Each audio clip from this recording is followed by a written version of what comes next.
আলহামদুলিল্লাহ, অবশেষে আমরা সফল হলাম। কারণ আমাদের বাসায় একটা মৌমাছির বাসা হয়, কিন্তু এটা অনেক দিন থেকেই আমরা ভাঙার চেষ্টা করছিলাম, কিন্তু পারিনি। অবশেষে আমরা গত রাত্রে 2টা মদিনা কয়েল জ্বালিয়ে রেখেছিলাম। সকালে দেখলাম মৌমাছি আর নেই। তো প্রথমে ভেবেছিলাম হয়তো মধু নেই। এই যে এদিকে আসেন, দেখেন একেবারে চাকের মধু। তো এই মধুটা সকালে যখন দেখলাম আর মৌমাছি নাই, তখন আমরা ভাঙি, তখন দেখলাম নিচের দিক ছিল না, কিন্তু ওইটা যে স্থানে লেগেছিল ওর পাশে যথেষ্ট মধু। এই যে এখনো ভিন ভিন করছে। তো এটা খুবই সুস্বাদু, আমি নিজেও খেলাম, আমার মেয়েকেও খেলাম। দেখে একবার খাও, কেমন আমু?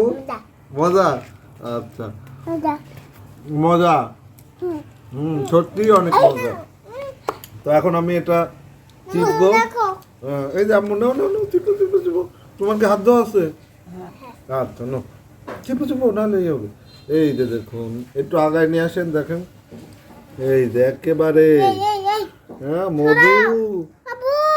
না, ওটা কিছু বলবে না আম্মু, ওরা এই দেখেন হাত দিও না, রসমালাই রসমালাই। এই যে এ হে, কি কামড়াইছে না? এগুলো দিয়ে আবার মোমবাতি বানানো যায়।